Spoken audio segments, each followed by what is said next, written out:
Shalom, salam sehat bagi kita sekalian. Marilah kita berdoa untuk mengawali ibadah kita pada pagi hari ini. Terpujilah Engkau Bapa yang telah membangunkan kami pada pagi hari ini. Kami mau disapa oleh firman-Mu agar kami mampu untuk melihat hal-hal luar biasa dalam kehidupan kami. Terima kasih Bapa, berfirmanlah Engkau, kami telah siap untuk mendengarkan. Amin. Saudara-saudari yang dikasihi Yesus Kristus, firman Tuhan menyapa kita pada hari ini tertulis dalam Injil Lukas pasal 1 ayat 15. Sebab ia akan besar di hadapan Tuhan, dan ia tidak akan minum anggur atau minuman keras, dan ia akan penuh dengan Roh Kudus mulai dari rahim ibunya.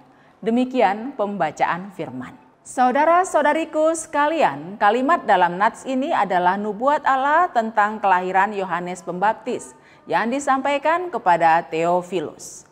Injil Lukas diawali dengan kata-kata Theophilus yang mulia. Ini adalah suatu indikasi tujuan dari surat ini. Pertanyaannya adalah, siapakah Theophilus itu? Istilah Theophilus sebenarnya terdiri dari dua kata, yaitu Theos yang berarti Allah dan Phileo yang berarti kasih.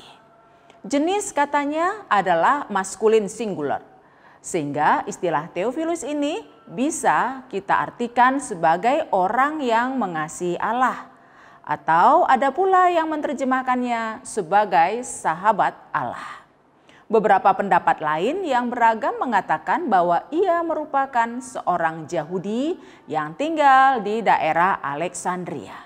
Ada pula yang mengatakan bahwa ia sebenarnya adalah seorang Romawi yang memiliki kedudukan tinggi di dalam pemerintahan. Sehingga Lukas memberi tambahan kata kartiste yang sama artinya dengan yang mulia atau optime dalam bahasa Latin.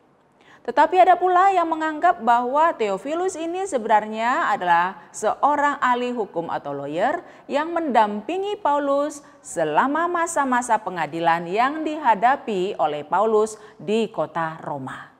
Siapapun Theophilus itu, entah itu suatu pribadi ataupun istilah yang diberikan kepada orang-orang percaya, namun yang pasti ia adalah seorang yang sulit mempercayai hal-hal yang mustahil atau tidak masuk akal. Maka kepadanya Paulus menyatakan kuasa Allah yang mampu melampaui batas akal manusia. Lukas memulai kisahnya dengan pemberitahuan tentang kelahiran Yohanes Pembaptis, yakni kisah keluarga Zakaria dan Elisabet yang bergumul karena belum memiliki anak sehingga masa tua mereka. Padahal mereka hidup benar dan setia di hadapan Tuhan. Meskipun pada saat itu terjadi kemunduran kerohanian pada sebagian besar orang Yahudi akibat tekanan pemerintahan Herodes yang diktator dan korup. Namun pasangan suami istri ini tetap setia kepada Tuhan. Sebagai pasangan suami istri, tentu mereka sudah berdoa sekian lama untuk memperoleh keturunan. Tetapi Tuhan belum juga menjawab. Meski demikian Zakaria tetap percaya dan setia melayani Tuhan. Suatu saat manakala ia mendapat giliran dari rombongan keimamannya, sebagaimana tertulis dalam kitab 1 Tawari 24. Ada 24 rombongan imam untuk membakar ukupan di bait Allah. Pada saat itulah malaikat Gabriel datang membawa pesan bahwa Tuhan telah mendengar doa mereka. Mereka akan mempunyai seorang anak laki-laki. Anaknya akan menjadi nazir dan penuh dengan Roh Kudus.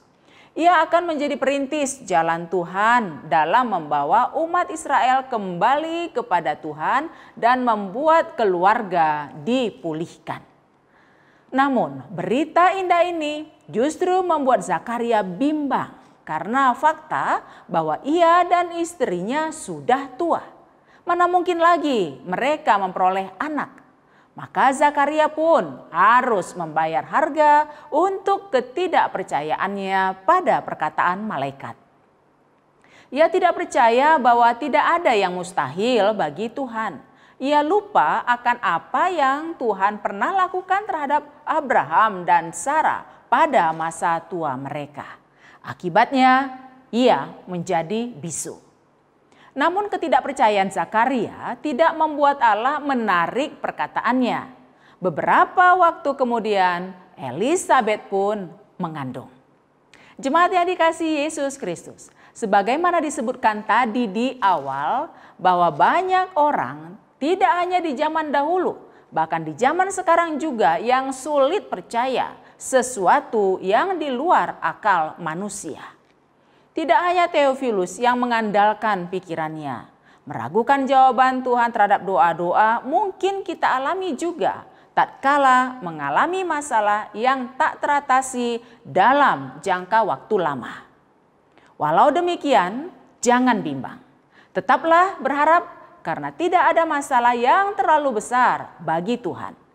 Yesaya 55 ayat 9 mengatakan, "Seperti tingginya langit dan bumi, demikianlah tingginya jalanku dari jalanmu dan rancanganku dari rancanganmu." Saat ini mungkin kita sudah letih dalam penantian panjang dan kecewa terhadap kenyataan. Tetaplah tegar, tetaplah optimis. Ada sukacita Tuhan di depan sana. Yakinlah ada sesuatu yang luar biasa disiapkannya di depan sana.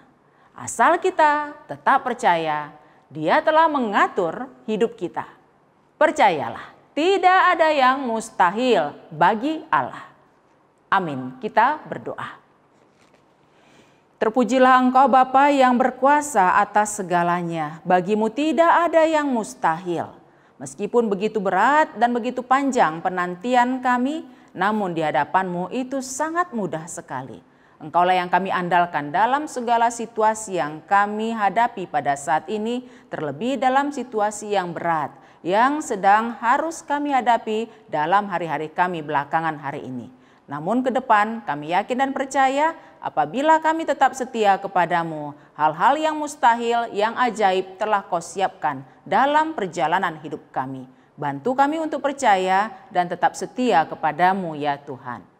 Amin.